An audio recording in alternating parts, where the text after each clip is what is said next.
Good morning, Facebook world, YouTube world, world in general. Good morning, flipping universe. Good morning, Suzana. Good morning. Today we are going to be doing our therapy chats, and we were going to just talk about life in general, about the mind, and how we see our whole world, and how to maybe take some control over that as well. Suzana's an incredible Aryuveda. Now, I've known you for how many months now? Flipping hell. How do you say it? Aryuveda? Ayurveda. Ayurveda. It comes from Ayur, which means life, and Veda, which means science. So it's the science of life. Ayurveda. You're an amazing practitioner of Ayurveda. Ayurveda. Ayurveda. I'm still working on my course, by the way.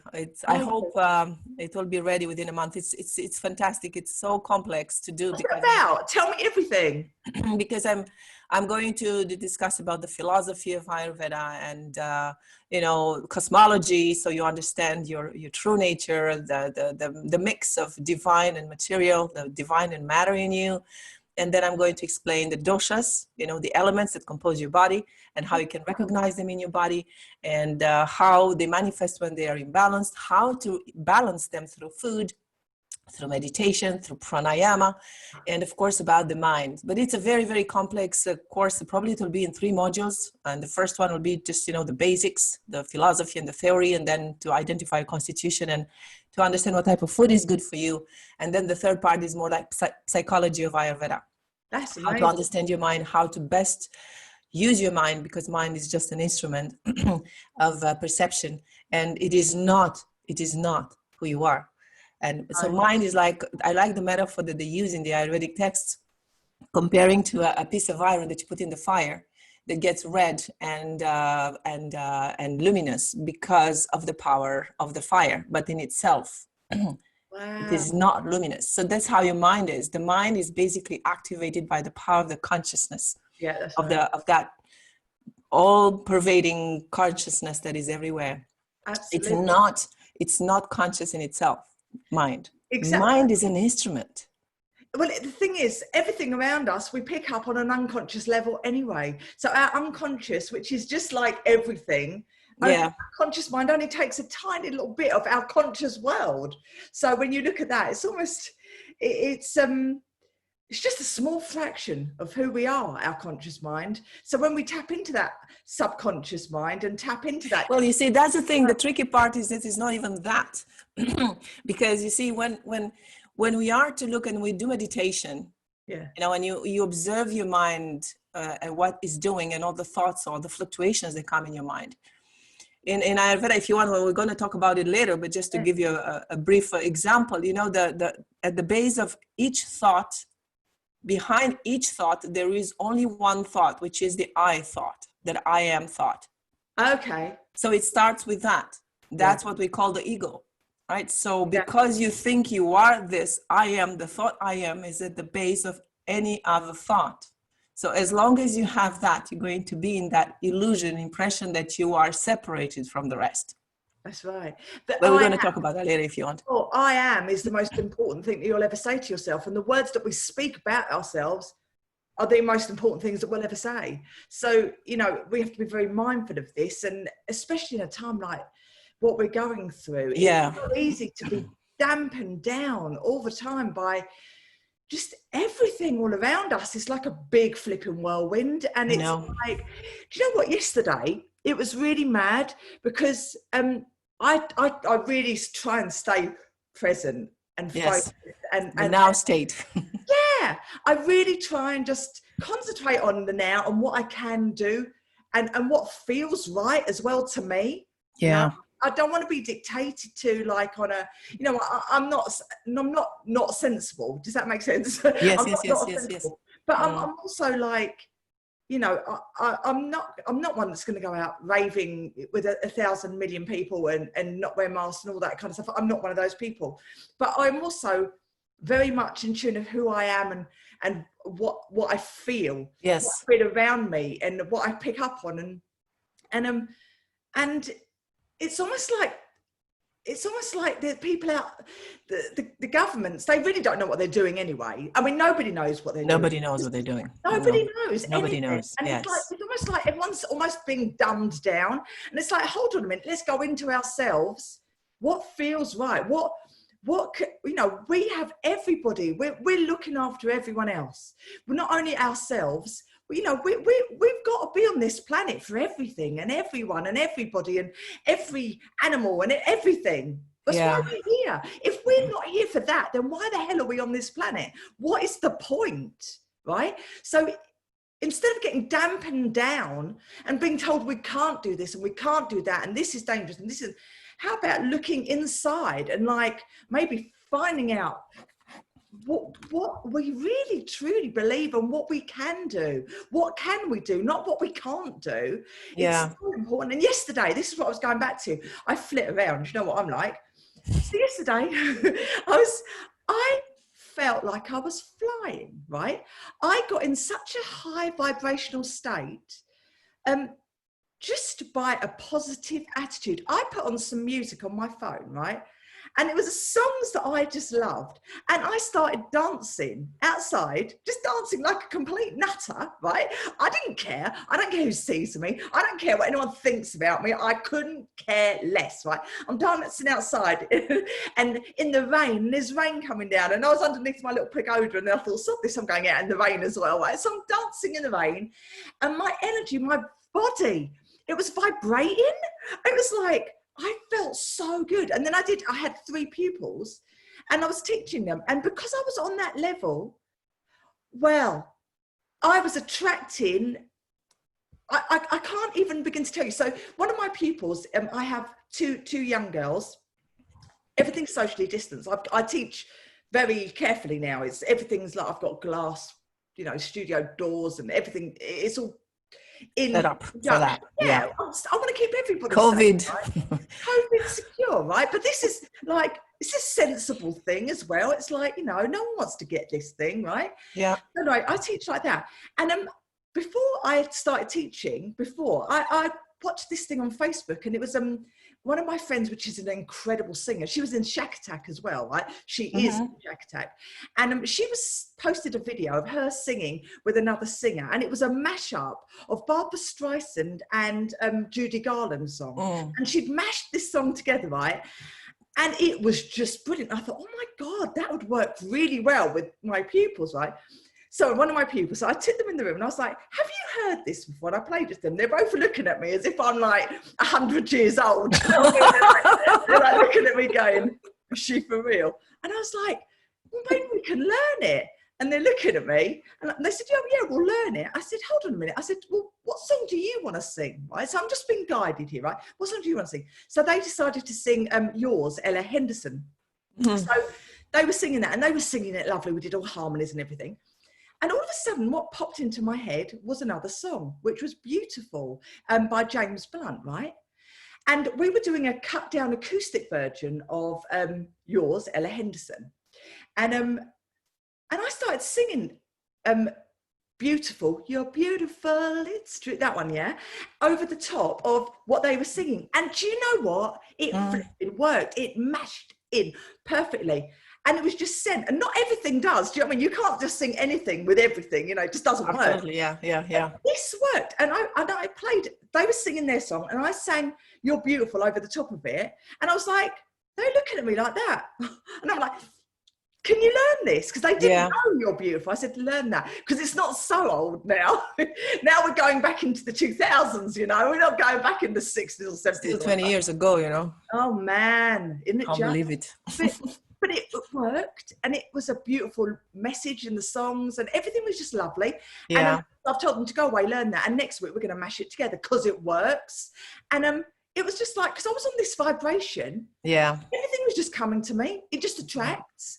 And any dark that's in our lives can just be extinguished by the power of positivity and happiness. And I would say not positivity. I would say truth.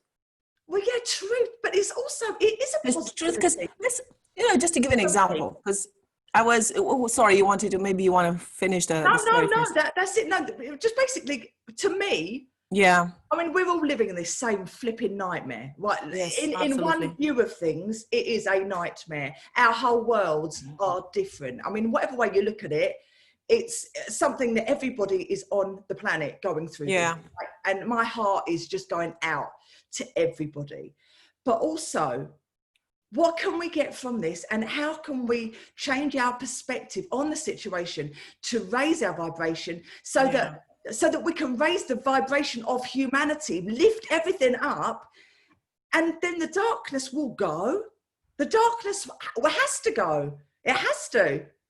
So this is my Well, darkness is only the absence of light, right? Absolutely. So there's nothing really to fight there. That's the thing. That's the greatest illusion of all time. We believe that there's something we need to fight against, is the negative or the negativity. It's like living in fear. Living in fear it's of just our the absence. lives. Fear is just absence of love. It's just ignorance of who we are. That's what, they talk about in the Ayurvedic texts as well. Please talk to me about that, because honestly, I mean, I'm doing everything that I possibly can do, and it's not because it's forced, because it's just how I am, and it's just who I am, and it's how I live, and it's how I choose to live, and how I choose to see the world. Because it's so easy to focus on the negatives in life and to focus on what you can't do. But I don't want to focus on that. I would rather die happy than die in fear, and I would rather live happy than live in fear. So I choose life and I choose happiness. Bang, done. Yeah, but you're strong and you can do it, and you are aware that you can make this choice. But think of many other people, they don't even know that they can have that. Oh, I know that. Have that choice. That's what the thing is. That's what the thing is. But everybody is human. We're all connected, and when you're with someone and we can connect on that level, we share energy, don't we? Like, that's what we do. We're energetic beings. So just by being with someone, it can raise you up, and just take it on and just get more of that. Oh, I'm so passionate about it, Susie. I really am. Yeah, I feel that, and I'm grateful for you. Because how many times I wrote you and I called you because I needed help and support and positivity. So, we help each other. We help each other. Yeah, absolutely. Well, I had an interview the other day with, it's a new interview coming, so I hope you'll watch it. It's the wife of one of my masters, if you want, my teachers during my life, who was doing and teaching rebirthing. I don't know if you've heard of him, Leonard Orr. Ooh. Tells you something? It's that conscious breathing. Yes. Yeah. So I met him a long time ago, and I went to do a retreat with him. So it's in my path. I never actually really went into doing it for others, but as my personal growth and expansion experience, it was on my path. So I used some of the tools that he was teaching, and I liked him a lot. I mean, he was a very interesting character, and he passed away last year. In September. And so I had an interview with his wife that is ready to continue, his work. And so we had a very beautiful interview. I finished it, actually, it's online, but I wait for her to make it public for everybody. And she said something very interesting. That's why I'm mentioning this, because she mentioned something at the end, because I asked her, do you have any advice? It's like for people that are watching this, going through this the weirdest situation ever, pandemic situation.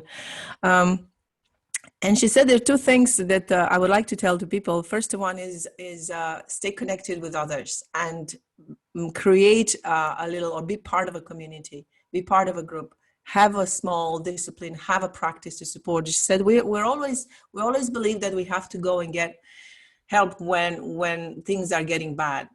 But actually we are entitled, and we can have a support system all the time.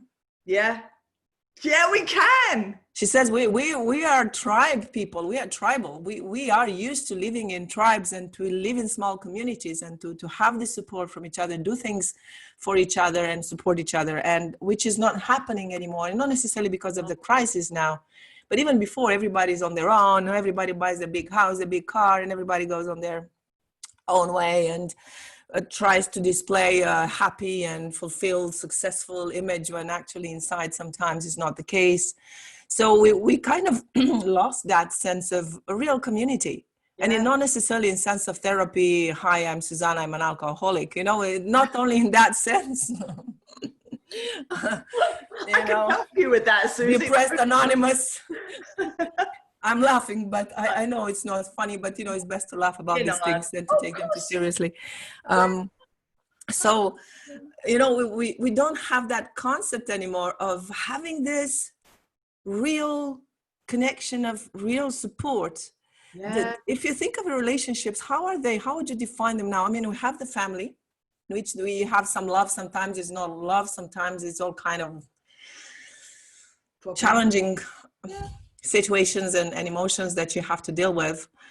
Then you have some friends, then you have the work relationship, then there's lots of marketing, especially these days, where people connect with you because it could be a business opportunity. And I've been part of a seminar where, they were saying, well, all your friends, you can invite them, make friends with everybody. So you never know, is it a friend or he just wants to sell me something afterwards? So how would you define, what is the real relationship between us?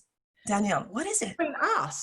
Between us, and not necessarily as I said, as a healer, therapist versus patient, or I'm in need and you're in need, or I need you, you need me. How else can we define the relationships between us? We are two energetic souls that met at a time that was very important to connect.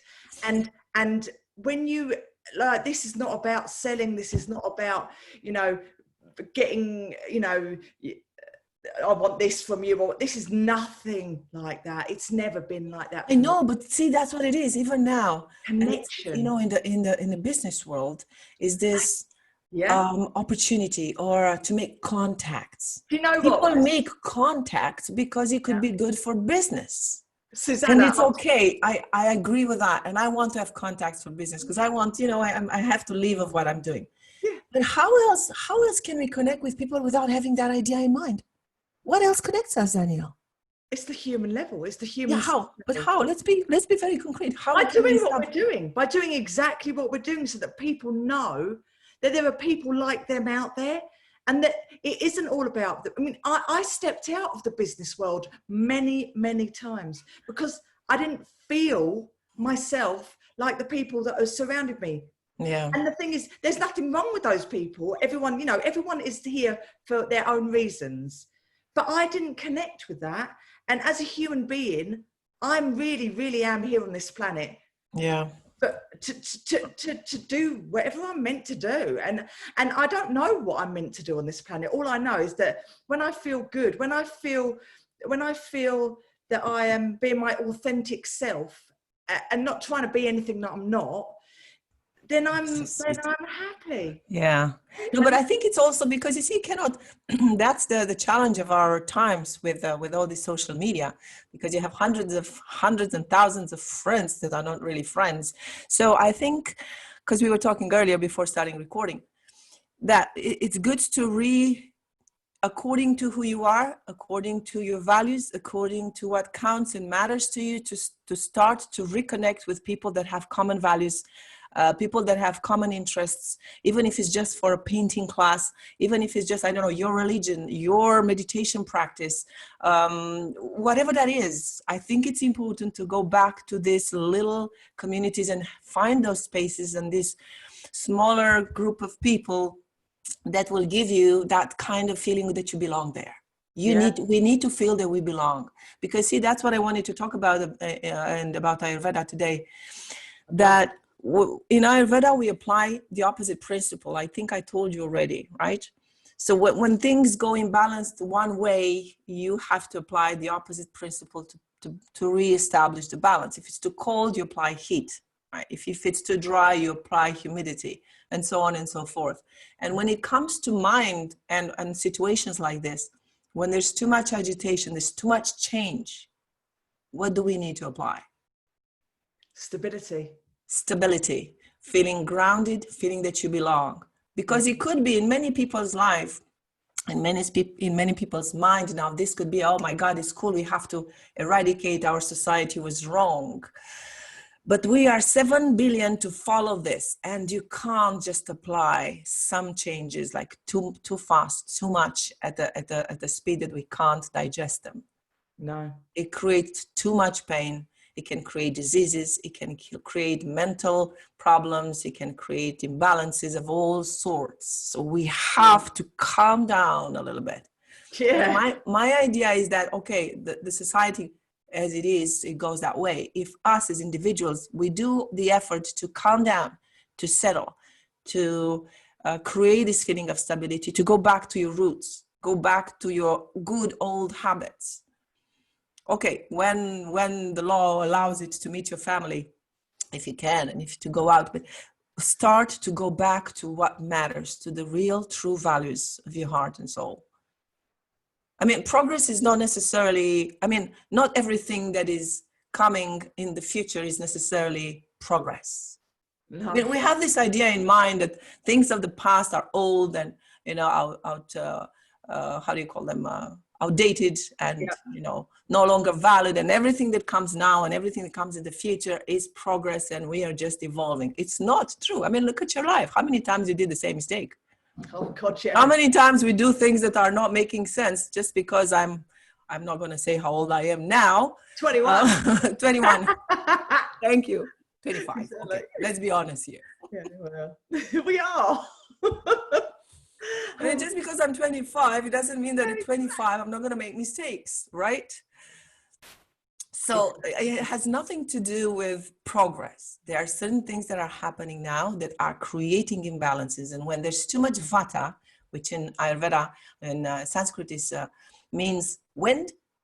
Wind means too much change, too much agitation. Okay, wind of change, like it. Yes. When it's too much of it, I mean, it's good, change is good, but it has to be balanced out by some stability and being rooted and grounded. Yeah. Else, yeah, we can lose it. Oh, yeah. So, to my opinion, reflecting on it and looking at myself, because I'm also of a Vata constitution, wind constitutions, I'm already by nature agitated and active, and why? You are more of a water type, but I haven't seen you in person. We have to have a consultation for that. I can't wait to see you. Yeah, me too. For goodness sake. So let me just finish my idea. Please. Vata is imbalanced, and what we leave now, it's an imbalance of Vata. It's too much movement, too much change, too much agitation, too much instability. What we need to apply is stability. Find that area of stability and focus on it. Forget about everything else for now. If the religion is your source of comfort, go to your little church or do your prayer. If your spiritual practice is your support, do that. Meet with your support group. Do meditation in group. Do your yoga if that's what it is for you, or just do a gardening class or whatever it is that brings you down to what matters to you at a deeper level, and keep doing that. Makes sense to me. Yeah. Absolutely. So oh, Susie, that's just and stay focused on action, because that's what also is balancing out the Vata, the agitation. Because when Vata is imbalanced, what happens? Vata is the dosha that is in charge with the nervous system. Right. Okay? So when there's too much Vata in your body, there's too much activity in your nervous system. There's too many thoughts. There's too many worries, and then eventually you can have a burnout. I mean, there's no joke about it. So Vata is very dangerous because it can create all kind of physical, chemical imbalances in your body. It's not just about, like positive thinking. Yeah. So you get to feel physical symptoms because of it. Yeah. So you need to eat meals. To focus on preparing your meal itself is something that is grounding. Yeah. Yeah. Prepare your meal with full attention. Sit down and eat your meal fully. Enjoy the pleasure of the taste in your mouth. Take care of the body. Take hot or warm baths. Do self-massages. All these are very nourishing and calming and grounding for Vata dosha. It's like being your own best friend. Like exactly I always say that to any of my clients. Yeah. Like, what would you say to your own best friend? What advice would you give them? Because that's what you have to do for yourself, because you are your own best friend. You're the one that's going to be stuck with you every day for the rest of your life, right? So you might as well like yourself. In fact, you might as well love yourself, because if you don't love yourself, you just can't love anyone else. Yeah. You can't give what you can't have. You can't. It's Yeah. impossible. I know. Give out to the world what you don't have. Absolutely. In any area. Yeah. And thinking of your positivity, because you mentioned positivity earlier, and I said, okay, I know you because I know you, and you can do that. You can just, go like this, full force, full engine. But I wanted to share a little trick, like how to use your mind properly when you experience some negative emotions. Yeah. And when you feel negative, when you feel down. And let's take an example. Give me an example of some sort of negative feelings we might have these days because of what's happening. Oh God. Let's take an example. No, Something that you felt recently. Where do you start? Oh, okay. Else I can find. I have plenty. Oh no, something negative. Okay, being dictated to like a child. Yeah. So what emotion is that?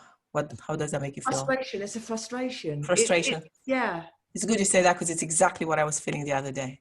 Yeah. Like I feel fed up, like really fed up, sometimes. Okay.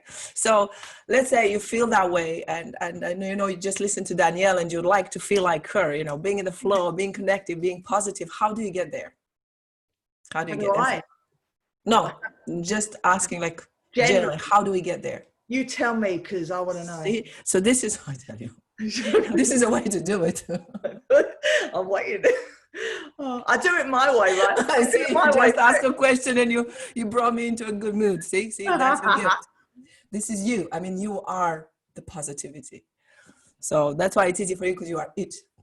Okay. I love positivity.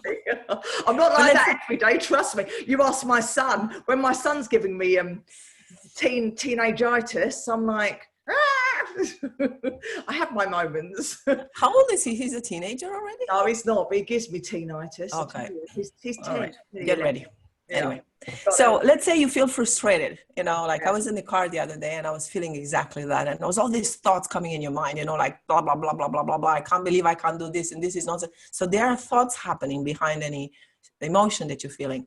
So what I did, and what I decided to do, and what I wrote about in my course in Aryuveda, if you take the class in the future, you'll find out all kinds of tricks like this. So first of all is to identify, to realize that you're not feeling good. And the good thing about negative emotions is that they give you an unpleasant feeling, so it's easy to recognize them. I mean, you can't just miss a negative feeling, right? So you feel that frustration. So you just say, okay, what am I feeling right now? And then you say it out loud. You say frustration. Okay, so then you take a deep breath and you say, okay, this is frustration. This is frustration. All right. Cool. So what have I done to create this frustration?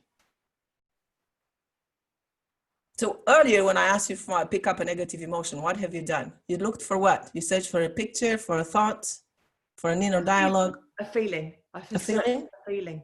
How did you search for that feeling? In my gut. Because that's what I feel it. If I feel frustration, I feel it in my gut. In your gut. Okay. So, but if I'm asking you to think of this situation, this pandemic, and you feel frustrated, what will you do to get to that point of frustration? I don't want to get to that point. No. Let's do it for the sake of it, because that's the thing. People are scared of negative emotions. No, I know. There's nothing wrong. You know what is a negative emotion? No, it's not that I'm scared of it, because I feel it. I feel stuff, but I tend to put out the fire with the water. So like I will raise my vibration so that the fire's there. And it's not going to stop me from feeling those things, because it's part of me, and I accept that. But also, what can I do about that thing? But it's just for the purpose of the exercise. For the purpose of the exercise. Yeah. Go on. God. So let's say you feel frustration. You say out loud, okay, this is frustration. It's good to say it in personal like this. I feel frustration. This is frustration. Okay. That's very interesting. Yeah, this is frustration. This is frustration. It's very interesting. I'm feeling this frustration. It's interesting. Okay. What have I done, or what am I doing to connect to this frustration? Yeah. What have I done What am I doing? What am I doing to connect to this frustration? What have I We're done to allowing connect? it, right? We're So allowing what have you done earlier to connect to that frustration? There must have been some thoughts there. You must have said it. something. What was it? It's more of a stuff what I've heard. Yes. What type of thought that you heard that created that frustration? Oh gosh. So okay. So it's the whole the lockdown again. The lockdown again. Lockdown Okay. again. Raising into tier 2. Okay. So what type of thought? Not knowing for real what's going on, knowing that there is problem in the area, and being raised to a tier 2, which I'm not sure if what they're doing is working or not working. Also, I'm not sure what they're doing is working or not working. So let's say that's a thought that creates the frustration. That is massively a fault. Okay, cool. So let's say, is this thought, then you can ask yourself, okay, is this thought serving me right now in what I'm doing? No. All right. So if I decide it is not serving me, what thought would I like to choose instead? Empowerment. Yeah, we'll sound like what? Let's be very empowerment will sound like concrete here. So I don't know whether this is working or not working. What can I replace it with so that I feel more at ease and more like, present in what I'm doing now? Trusting life. Yeah, but how would it sound as a thought? How does it come as a thought? Instead of the frustration? Instead of that thought that I'm not sure whether this is not going to work. Well, I'm sure what I'm doing is good enough to protect myself and my family. Yeah, okay. So I choose to stay connected with what matters to me and stay safe for myself and my family. Yeah, I'm choosing to do what I can do to protect I'm choosing to do what I can do right now. Yeah, that's right. Okay, cool. So now we found a thought that will replace that one. Nice. And how would I like to feel instead? Rather than feeling frustrated about something I can't control, how would I like to feel instead right now? In control. Control. Of myself. Of my, well, I am. As a state, as a feeling. Just trust. A trust feeling, a happiness feeling, a love feeling, a connection. That's the word. Yeah, I like to feel connected right now, right? Yeah. I like to feel connected. So what can you do next? What can you do next? Pick up the phone. You just affirm and say, I choose to feel connected. I choose to right now. Right now. Yeah. And you can do a gesture that, symbolizes for you something, you're receiving something or being connected. Like, okay, I'm receiving being connected right now. Yeah. And then let it work for you. So I know it sounds long because we've done all this search. Okay, this is the process. How am I feeling? I feel frustrated. Okay, this is frustration. Interesting. What have I done to feel frustrated? Okay, I thought that this is too much for me to cope with. Yeah. It's too much for me to cope with. Okay, is this true? Does it serve me in what I'm doing now? I don't think so. What would I like to? I want to feel that I can cope with everything. And how do I like to feel? Well, I like to feel connected. I like to feel like I'm connected with the source of life. I like to feel like I am the source of life. Thank you. And just by doing this, it's like, see, not even a minute. You go through this over and over, and something eventually shifts because your mind is more powerful than you think. Oh God, yeah. And we are scared. We are scared of feeling these negative emotions. We are so afraid of them, but actually what they are, you see, they're just a thought at the back of your mind. It's a belief somewhere, and it's a sensation in your body. That's all it is about it. There's nothing real and tangible apart from the sensation in your body. There's nothing there. No. It's scary, but when you look at it and you recognize what it is, and then you see what's the cause of it, you remove the cause, you look at it in the face, you are, okay, oh, wow, that's interesting. I'm feeling anxious now. Oh, this is a panic attack. Oh, wow. Wow. Okay, so what was the thought and the feeling behind that? Yes, and what's the thought and the feeling about that? The other day I was driving in the car because I just left my daughter at the university and I was missing her. I felt lonely. So I was driving and there's this pressure in my chest. So I said, okay, what is this loneliness? I feel lonely. And I was like crying. I feel, okay, this is loneliness. Okay, let's just breathe through that. So what's the thought? Well, the thought is that I'm far away from my daughter. Because, your mind can come up and say, well, look at it. This is real. You are far away from your daughter. And I said, okay, but how would I like to, what is truth though beyond that? And I said, okay, I'm connected with her beyond time and space anyway. Yeah. I'm connected with her beyond time and space. So I said that out loud. Okay, I'm connected with her beyond time and space. And anyway, having this feeling is not helping me, is not helping her, and is not bringing her closer right now anyway, and is not helping with what I'm doing, which is driving. So what do I want to feel now? I want to feel connected. I want to feel in the flow. I want to feel love. I want to feel just that love that I have for her, and let that love spread all over my body. Yes. So this is a sort of an inner dialogue where you can use your mind properly, because else mind uses you. Mind thinks you. You don't think your mind. Mind thinks you if you don't pay attention. Yeah. Yeah. So I don't know what you think of that, but not everybody is Danielle that is so freaking, excuse my French, positive. Jesus, you are amazing and I love you. Thank you for that. Oh. But this is something you can do by yourself. When you drive in your car, you take a shower, when you, I don't know, prepare your papers and you feel something there. Stop the bloody TV. Turn it off. and do this quick exercise and see what happens. It's amazing. I think that's so magic. It's so quick and magic. So you remember the steps? Can you? Yeah.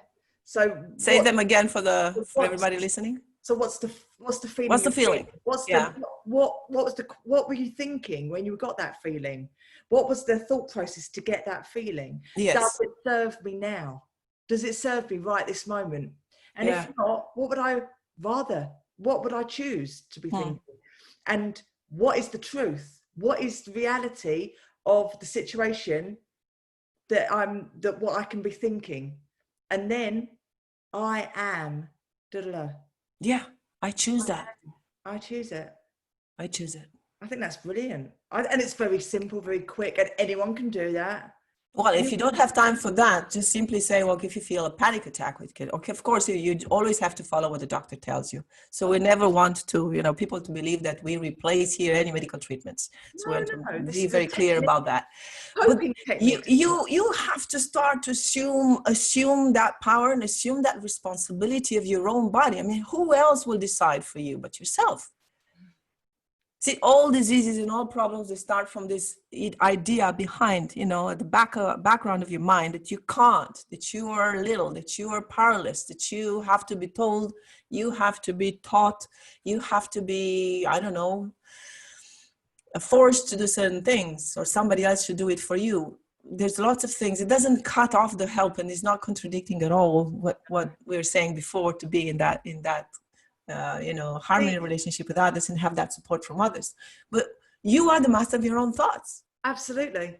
And when you're not in the company, sorry. When did those issues, when did those challenges, the things that we went, the beliefs that we have, the limiting beliefs that we have, when did they start? Who told us that we had to, to make us feel small? Who told us that we were powerless? Who told us that? Well, you see, Danielle, we're made of memories. Everything in you is memory. We are a memory. That's it. We are. You're just a bag of memories. Sorry if you thought that you're more than that. Very concretely speaking, we are bags of memories. Yeah, we are. But that's the thing. We can choose how we see our memories, and that's why NLP so magic, because we can go back and look at a situation that we put all of that power on, all that power on that thing that happened to us when it wasn't when it was a problem, when it turned that point, and we can look through different eyes and reframe it and see what was really going on there, and tell all the problems that our young you was experiencing, answer those questions, and just change the whole of our neurology just by going back. And I think that's so magic, and it's so powerful, because that's what we are. We are memories. So choose to make our memories empowering. Well, actually, we are composed, we're made of memories. Who we really are is what is aware of these memories. We're aware of these memories. Is the awareness that is aware of these memories. This is who we really are. We are Aryuveda, the Vedic texts, they tell us that we are this permanent association between matter and consciousness, between spirit and matter, and that everything that is changeable in us, it's matter, and everything that stays the same and never changes is permanent, is the consciousness, is the soul, is Purusha. So we are always an association between these two. And the role is to use everything that we have, including our mind, which is also matter. Mind is matter, according to the Vedic texts, to direct it towards the consciousness, to direct it towards the truth of who we are. As long as we think that we are all these levels and all this level of matter and memory, the body and the thinking and the emotions and the beliefs and so on and so forth, as long as we believe that we are that, we are going to suffer. Mm-hmm. Because in the law, in the universe of matter, everything changes and everything transforms, never stays the same, you know. And I was thinking, what was the other thought that we wanted to talk about? I was mentioning to you about my daughter. Yes, what creates suffering is the expectation of things to be perfect. That's right, the shoulds. It's comparing the shoulds. Yeah. So this is why we get to be unhappy. And I was mentioning to you, and I can share it here briefly. My daughter goes through some health issues, and she's only 18. And of course, it's very, very challenging for me. And I've observing myself, I noticed that actually the thought that we should have been doing something else now, and she should have just been able to go to school without having to go through these issues. And me, I should have been able just to do my work projects instead of running through doctor appointments and stuff like that. And I realized that was giving me more pain and more suffering than the physical problem itself. We are always comparing our life to what it should be, where it should have been, what it could have been. But life is what is. Yeah, what is there on your plate right now, this is life. Yes, it is. And through yoga and Ayurveda, of course, these are spiritual sciences. What they ask us to do is to dare to see the beauty and to see to be in the consciousness, to be in that love, no matter what. Because we tend to believe that when it's going to be perfect outside, we're going to feel happy inside. So not true. So that's why we're rushing. Look at us as a society where we came. Yeah. Okay, technology is good. We can, take advantage of unprecedented comfort in our civilization. It's true. But look how desperately we try to fix everything without leaving anything. I mean, even this pandemic, maybe it just starts our fear of death, our fear of facing our mortality, and inability to manage our own bodies. This is the thing. And the thing is with this pandemic as well, that really cuts me, is the fact that, okay, I understand it's completely, you can catch it.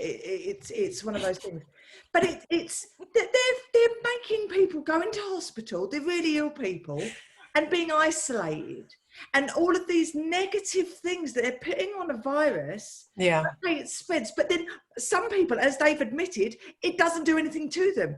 This is something that is hitting humanity. We deserve to be together with our loved ones at birth and at death, right?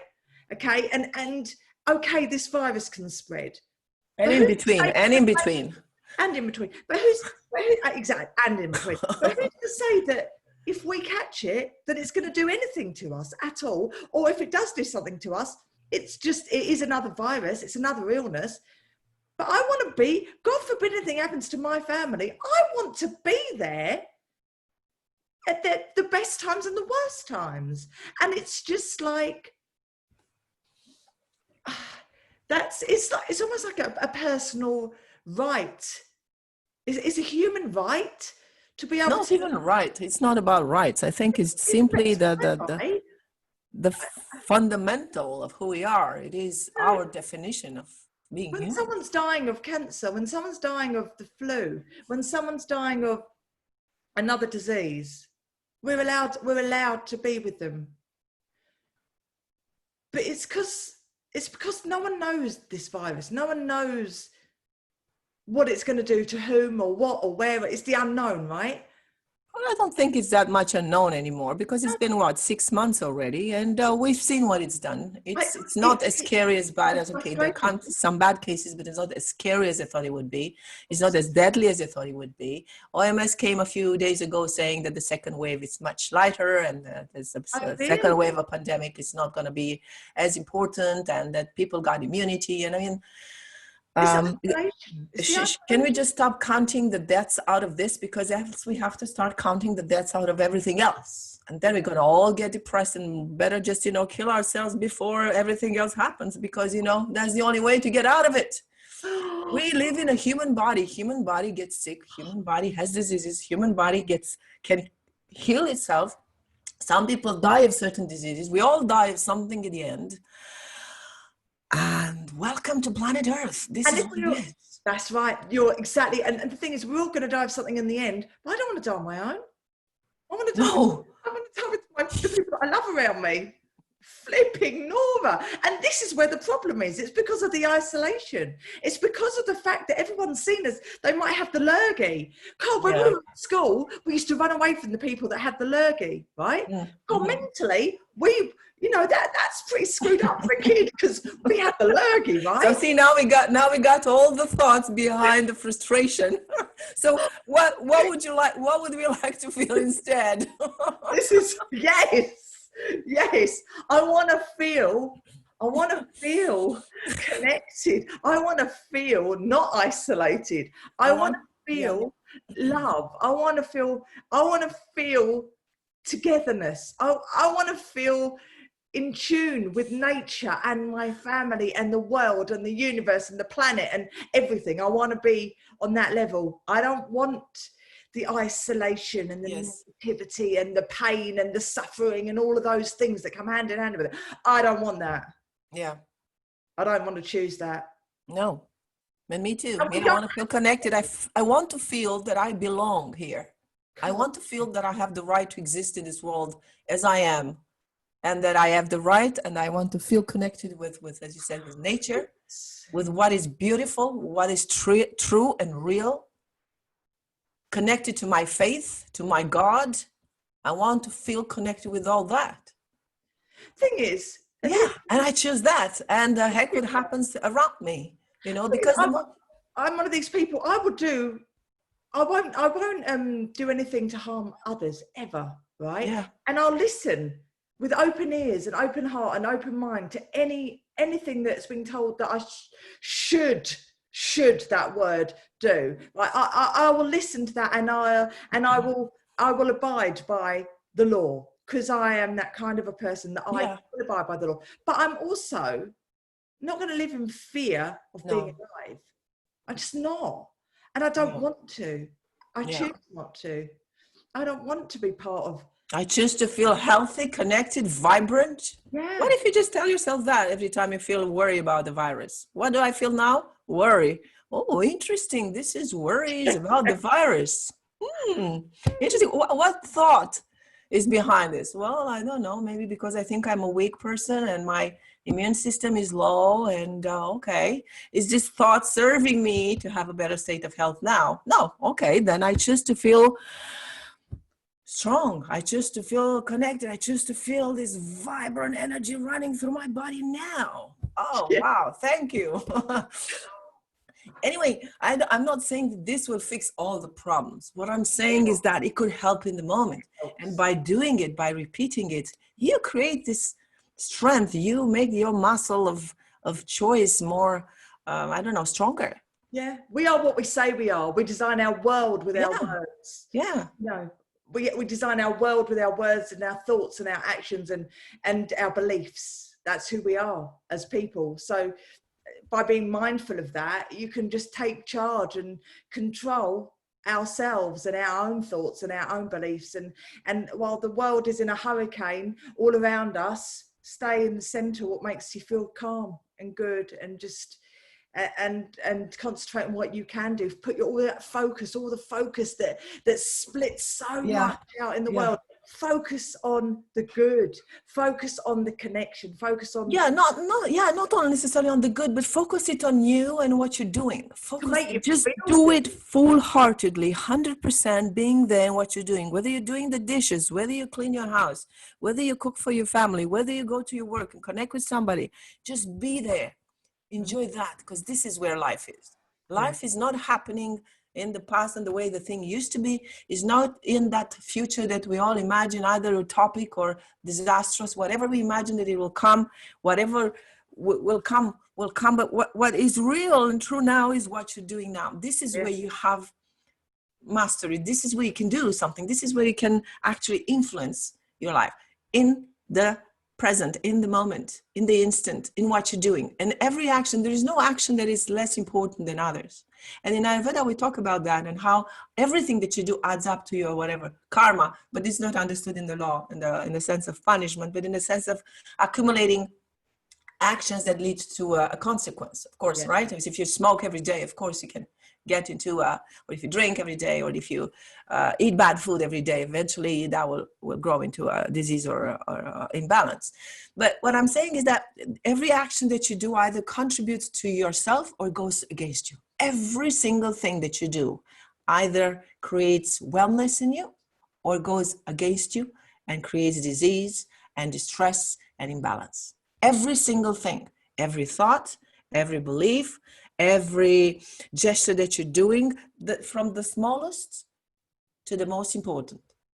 Washing your hands, washing your face, brushing your teeth, all these things accumulate. Stop brushing your teeth for a while and see what happens. Stop taking a shower for a while and see what happens. No, but see, that's the thing. But everything else, and in your mind, is the same thing. Everything that you do repetitively will influence you more than everything that you do once in a while. That's right. So if you are constantly negative and constantly you're dwelling on this negative thinking, what will happen and what will happen and what will happen, criticizing, blah, blah, blah, blah, then the result will be in consequence, accordingly. Absolutely. And surrounding. Even if you once in a while come up and say something positive, like, well, on Sunday, things are beautiful, but then Monday, So it's what you do often that matters more than what you do once in a while. Yeah. So do this exercise daily. I mean, don't have to do. Does it serve me now? Okay, I understand. It might be true that this is a disaster, but in this, what I'm doing now, drinking my cup of coffee, talking to Danielle, does it help me or not? No. Okay, then I choose something else. I want to break free. We are free, babe. We're free. We are free. We are. We're as free as we think we are. I know I'm very passionate about these things. You know, my passion is different than yours, but we're both passionate about things. Oh, God, me, I'm going there. Like, come on, go for the truth. Like I'm the incarnation of the universal law.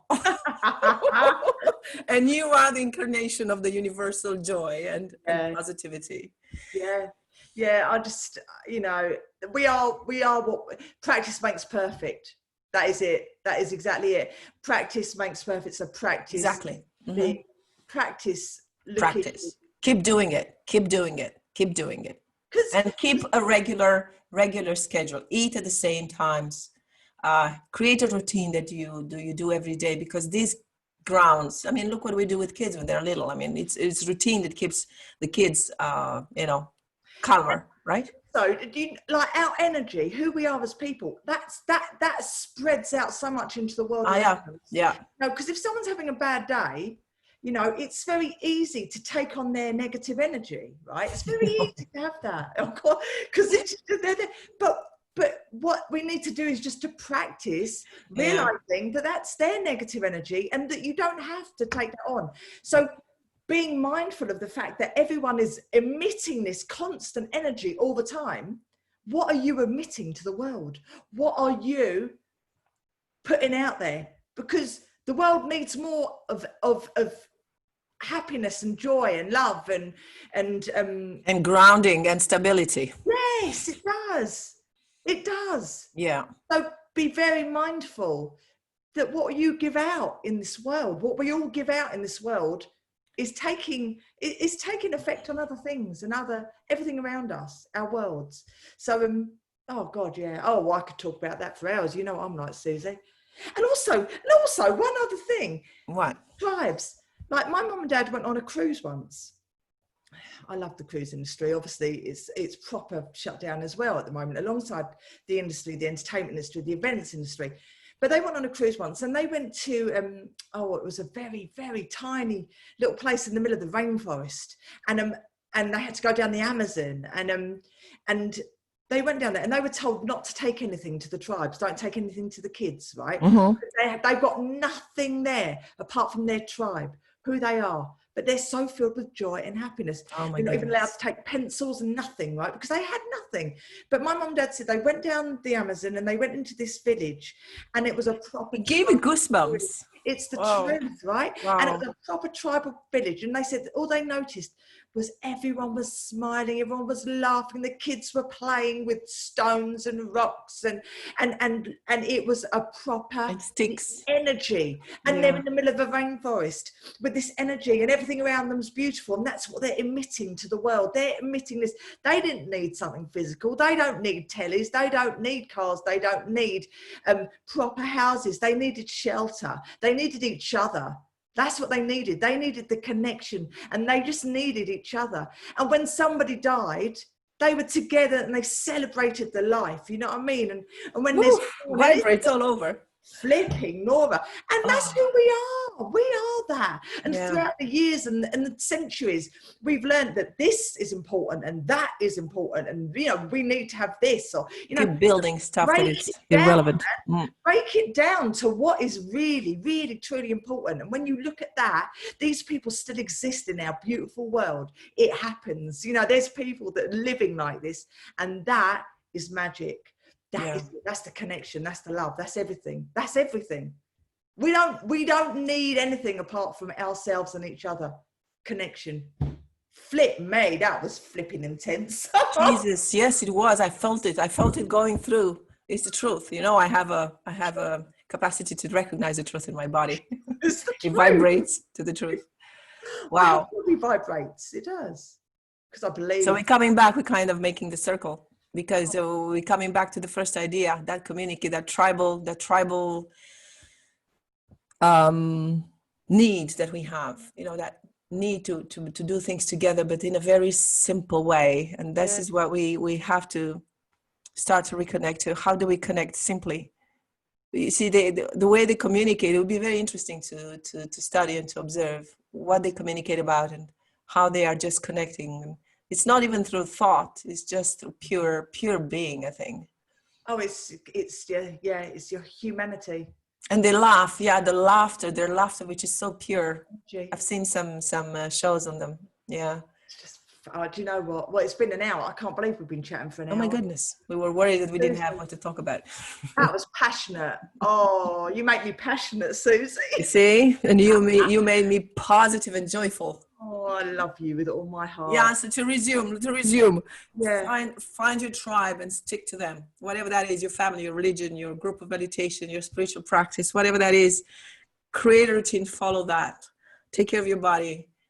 Do things that are good for you. Ask yourself permanently, what am I doing now? Is it serving me or it's against me? And if it's against me, stop doing it. It's simple. You just don't do it. Find out what's behind the negative emotion. Or even if you don't find what it is, you not always have the time to do that. Say what it is. This is anxiety. This is panic. This is fear. This is this is that. What would I like to feel instead? Joy and connected, and just claim it out, say it out, send it out loud to the universe.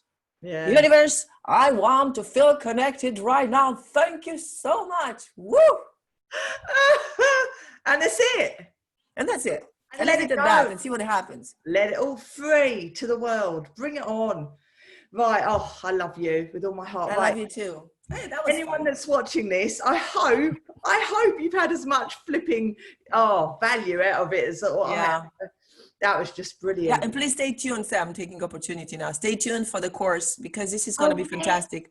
The course is going to be on 3 modules probably.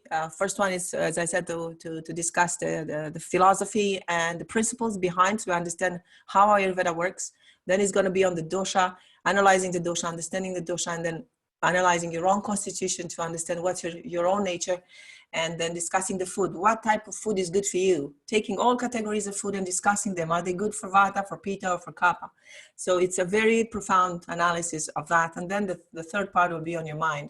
The psychology of Ayurveda, the psychology of the doshas, the deep beliefs for each dosha. It's very interesting. You might want to learn that, because it comes together a lot with NLP. Yeah. I'm interested. Because for instance, the body, the tendency of your body, it's karmic according to Ayurveda. That means this body carries certain memories, it carries certain tendencies and challenges. And all these challenges are part of your karma. And what they are meant to do is to teach you something. And each dosha has their own, if you want, main challenge. For Vata, it's anxiety, get over anxiety. So to develop confidence. For Pitta is to get out of the competition and being controlling and aggressive, and developing friendship and togetherness. And for Kapha, which probably is you, is to get over the attachment, but you're a mix anyway, attachment to the material world. So to move beyond attachment, beyond material, beyond possessions, is to go and find that spiritual nature. Oh, I'm going to be on your go beyond attachment and sadness. So, and there's ways, and for each of them, I'm going to do exercise. I'm going to do also some NLP audios, so that to help people reach those states faster, because through meditation sometimes it's longer. Oh wow! Cheating a little bit. So it's going to be a fantastic class. I'm going to have videos and audios and the PDF to download and read and study, but also recipes on how to do your self-massage. What's the daily routine, with little videos. I'm going to have some actors, like some of my clients are going to come and play the role in my little videos. It's going to be beautiful. Like, my idea is gorgeous. I don't know how long it's going to take, but maybe a month or two. Hopefully by the end of the year is done. I hope. Focus. Well, set your goals, set your intention, you'll grab it, right? Yeah. You'll do it. Yeah. Anyone that's interested, not that anyone wouldn't be interested, because this woman's flipping amazing, follow Suzana. I'll put her links in the description. Thank you for joining us today. It's been an absolute pleasure yet again, and have a wonderful weekend. Love you all, and like, subscribe, share, flipping get value out of it, and share with someone else. Choose how you want to feel. Choose now how you want to feel. Lots of love. Thank you, Danielle. Oh, I love you. Hold on. End the live stream. There. Stop live stream. And you can stop the recording as well. So if you want to put it, we can put it without